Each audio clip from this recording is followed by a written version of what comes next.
आइए आप सभी लोगों के सामने आज इफेक्टिव न्यूक्लियर चार्ज का सेकंड वीडियो आपके सामने प्रोवाइड किया जा रहा है। यह ऐसा वीडियो आपके सामने जिसके क्वेश्चन आपको एग्जाम में बहुत सारे मिलेंगे। आप बहुत आसान तरीके से स्लेटर रूल की सहायता से इफेक्टिव न्यूक्लियर चार्ज कैलकुलेट कर सकते हैं। मैं आपके सामने बात कर रहा हूँ, देखिएगा आज मैं आपके सामने किसकी बात कर रहा हूँ। मैंने कल ही आपको बताया था कि अगर सेकंड वीडियो आप देखेंगे तो वो किसके लिए होगा, for multi electronic item. Multi electronic item, multi electronic item या आयन भी हो सकता है। इसीलिए मैं आप लोगों के सामने कितनी आसानी से हम स्क्रीनिंग इफेक्ट को कैलकुलेट करेंगे। इसको जानने के पहले हम थोड़ा सा टेबल का एक सहारा लेंगे। आप सभी लोग उस टेबल को ध्यान से देखिएगा तो बड़ी आसानी के साथ आप कैलकुलेशन कर सकते हैं। देखिए वो टेबल क्या कहती है।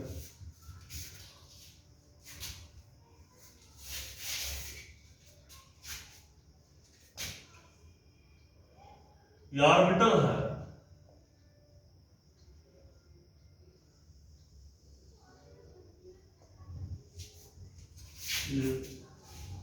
वैल्यू अगर आपको याद होगी तो बड़ी आसानी के साथ इफेक्टिव न्यूक्लियर चार्ज का कैलकुलेशन आप कर ले जाएंगे। आपके सामने मैं देख रहा हूं कि कैसे आप कैलकुलेट करेंगे, ये आपको देखना है। स्क्रीनिंग कांस्टेंट की वैल्यू आपको याद होना चाहिए। अगर आपको स्क्रीनिंग कांस्टेंट की वैल्यू याद है तो बड़ी आसानी के साथ आप effective nuclear charge multi electronic item का निकाल सकते हैं। वैल्यू ऑफ सिग्मा, सिग्मा का मतलब मैंने आपको बता दिया था कि स्क्रीनिंग कांस्टेंट, ये आपको पता होगा कि स्क्रीनिंग कांस्टेंट है।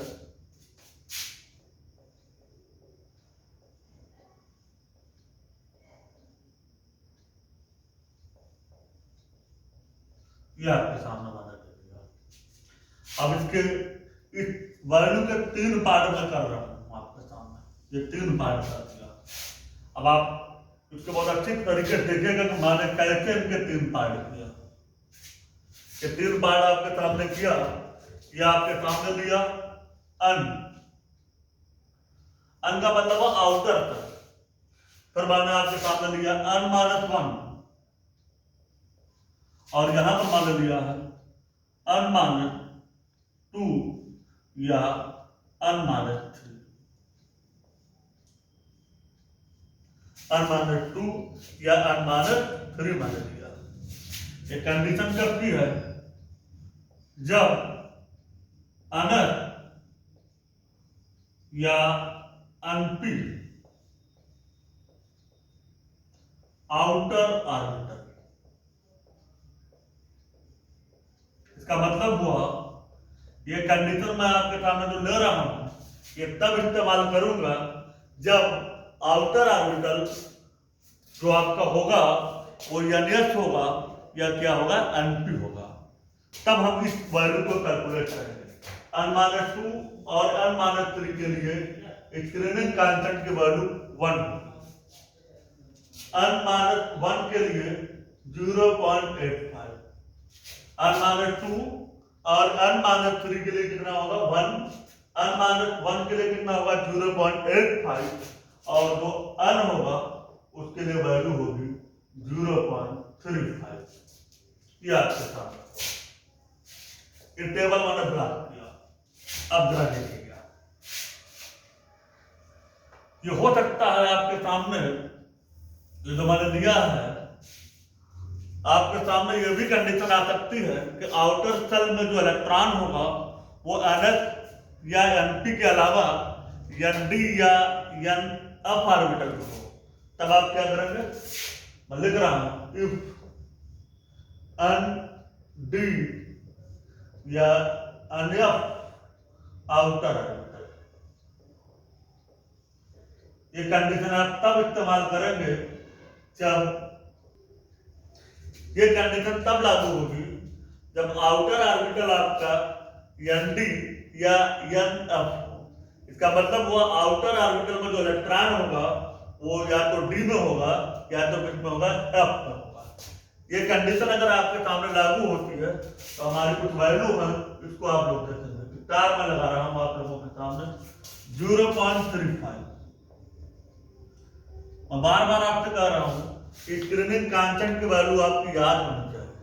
तब स्क्रीनिंग कांस्टेंट की value 0.35 for N D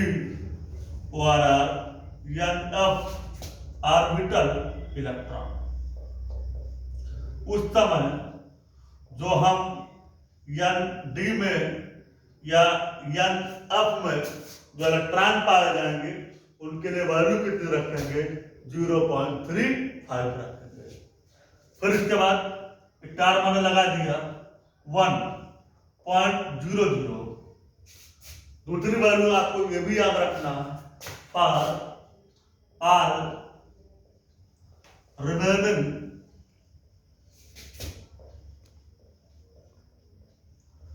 remaining electron. और इसके बाद जो बचे हुए इलेक्ट्रॉन हैं Nd या Nf इलेक्ट्रॉन, जो बचे हुए इलेक्ट्रॉन हैं उनके लिए जो वैल्यू होगी वो हम कितनी रखेंगे, 1.00। ये टेबल आपके सामने है। अगर ये टेबल अगर आपको अच्छी तरीके से याद है, अगर आप इस टेबल को अच्छी तरीके से समझ सकते हैं तो हम बड़ी आसानी के साथ effective nuclear charge multi electronic atom का या आयन का निकाल सकते हैं। ये टेबल आपके सामने हो गई। आइए हम आपके सामने एग्जाम्पल के द्वारा इफेक्टिव न्यूक्लियर चार्ज को कैलकुलेट कर रहा हूं। आप सभी लोग ध्यान से देखें।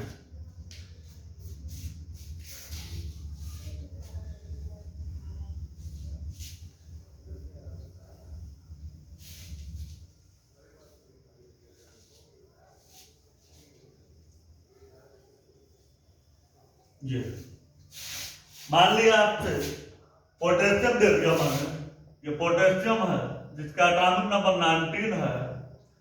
हम कह रहे हैं इसका जो लास्ट इलेक्ट्रॉन है 4s1, उसका इफेक्टिव न्यूक्लियर चार्ज कैलकुलेट करिए। इसका जो आउटर सेल है, आउटर सेल माने क्या कहा, 4s1 का इफेक्टिव न्यूक्लियर चार्ज कैलकुलेट करिए। तो सबसे पहले इसका इलेक्ट्रॉनिक विन्यास आप लिखते हैं। इलेक्ट्रॉनिक विन्यास मैंने लिख दिया 1s2, फिर क्या लिखा 2s2, 2p6, फिर आपका होगा 3s2, फिर क्या होगा 3p6, फिर क्या होगा 4s1। यह मैंने लिख दिया। अब आप देख रहे हैं यहां पर जो आउटर सेल है वो s है। जब आउटर सेल यहां पर s है और उसका जो प्रिंसिपल क्वांटम नंबर है वो कितनी है, 4 है। कौन सा रूल लागू होगा, NS या NP। मैंने अभी टेबल बनवाई थी, उसमें लिखाया था कि जो सिग्मा की वैल्यू होगी तो मैंने पहला पॉइंट लिखाया था if outer orbital electron in the NS या NP ऑर्बिटल, NS में पाया जाए या किस में पाया जाए, NP में पाया जाए। तो आप देख रहे हैं कि जो आउटर इलेक्ट्रॉन है वो किस में पाया जा रहा है, S में पाया जा रहा है। तो जो मैंने टेबल बनाई थी उसका जो पहला पॉइंट है वो यहाँ पर रखा जाएगा। आप देखना, इसको अगर और आसानी से आप समझना चाहते हैं तो आप समझ सकते हैं। ये न्यूक्लियस है, ये पहली सेल है, ये दूसरी सेल है, ये तीसरी है और ये चौथी है। ले लीजिए, पहली सेल में 2 इलेक्ट्रॉन हैं, फिर दूसरी सेल में 8 इलेक्ट्रॉन हैं,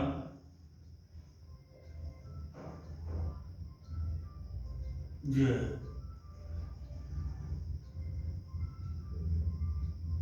8 इलेक्ट्रॉन। फिर तीसरी सेल में भी आप देख रहे हैं 8 इलेक्ट्रॉन हैं,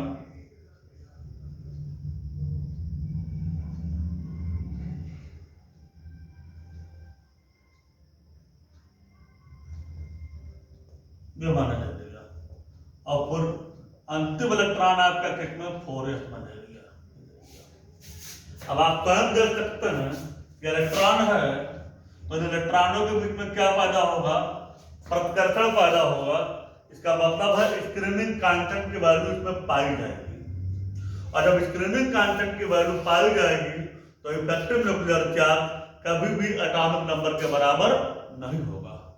इफेक्टिव एटॉमिक नंबर तब बराबर होता है एटॉमिक नंबर के जब स्क्रीनिंग कांस्टेंट की वैल्यू क्या होगी, 0 होगी।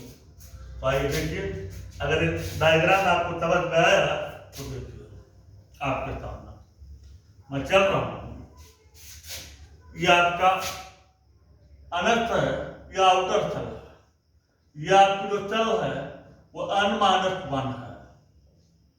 आउटर सेल आपकी 4 है, 4 से 3 है तो 4 से 1 कम हुआ तो ये क्या कहलाएगी, n-1। ये देखिए ये कौन सी होगी, n-2, और ये कौन सी होगी, n-3।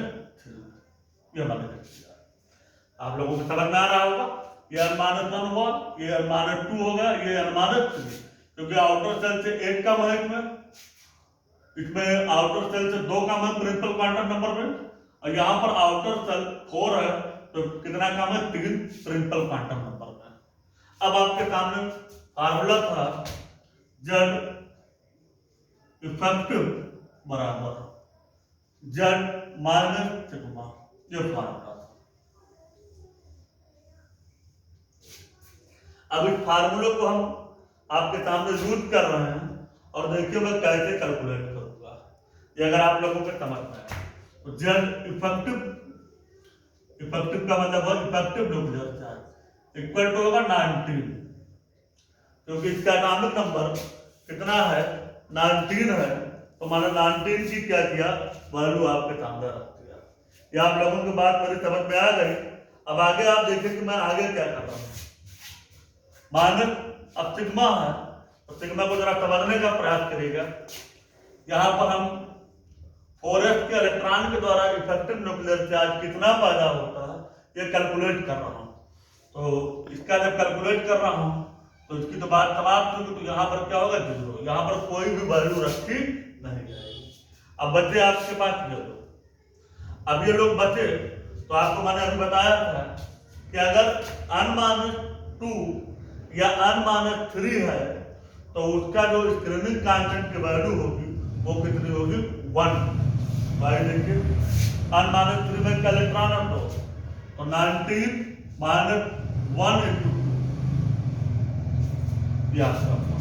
प्लस दूसरा आप क्या आ जाए, यहां पर इलेक्ट्रॉन की संख्या कितनी है, 8, इसकी भी वैल्यू कितनी है, 1। अभी मैंने बताया था आपके सामने, क्या बताया था कि अगर आपका इलेक्ट्रॉन n-2 में है या n-3 में है तो वैल्यू कितनी रखी जाएगी, 1.00 रखी जाएगी। प्लस आपके सामने ये लगाया। अब आप यहाँ देख रहे हैं यहाँ पर वैल्यू कितनी है, इलेक्ट्रॉन की संख्या 2 और 6 8, तो इलेक्ट्रॉन की संख्या 8। लेकिन मैंने कहा था अगर n-1 है तो n-1 में जो स्क्रीनिंग कांस्टेंट की वैल्यू होगी वो कितनी होगी, 0.85। तो होगा कितना, 8 × 0.85। तो आप देख सकते हैं Z इफेक्टिव बराबर ये होगा 19 माइनस ये कितना होगा, ये 2 हो गया, ये 8 को 1 से मल्टीप्लाई किया, ये 8 हुआ, तो 8 और 2 कितना हुआ, 10 माइनस के बाद 10। इधर ये कितना होगा, ये आपको देखना है, 8 को 0.85 से आप क्या करें, मल्टीप्लाई करें, ये कितना हो जाएगा, 6.8। जब इफेक्टिव की वैल्यू आपके सामने कितनी आएगी, बराबर होगा 19 - 16.8। 16.8 उसमें क्या करिए, लेस कर दीजिए, तो जब इफेक्टिव की जो वैल्यू होगी वो आपके सामने आ जाएगी। तो क्या होगी, जब इफेक्टिव की वैल्यू कितनी आएगी, 2.20। इसका मतलब हुआ कि आपने देखा कि जो आपका पोटेशियम है उसका जो 4s इलेक्ट्रॉन है उसके द्वारा इफेक्टिव न्यूक्लियर चार्ज कितना आया 2.22। तो आप देख रहे हैं कि इफेक्टिव न्यूक्लियर चार्ज मैंने आपको कितना से निकाल करके दिया है। तो आप सभी लोग इस तरीके से कोई भी आइटम चाहे आपको दिया जाए तो उसका इफेक्टिव न्यूक्लियर चार्ज बड़ी आसानी के साथ निकाल सकते हैं। इसी के साथ सभी लोगों को धन्यवाद। लेकिन फिर आपको एक बार बता रहे हैं, आप सभी लोग मेरे वीडियो को देखें, साथ में सभी लोगों को पहुंचाने का प्रयास करें और सभी लोग सब्सक्राइब जरूर करें और देखते रहें। और अपने समस्त छात्रों और अपने मित्रों के पास इसको मैं पहुंचाना चाहता हूं, तो इसमें आप सभी लोग मेरा सहयोग करें। सभी लोगों को मेरा आशीर्वाद, धन्यवाद।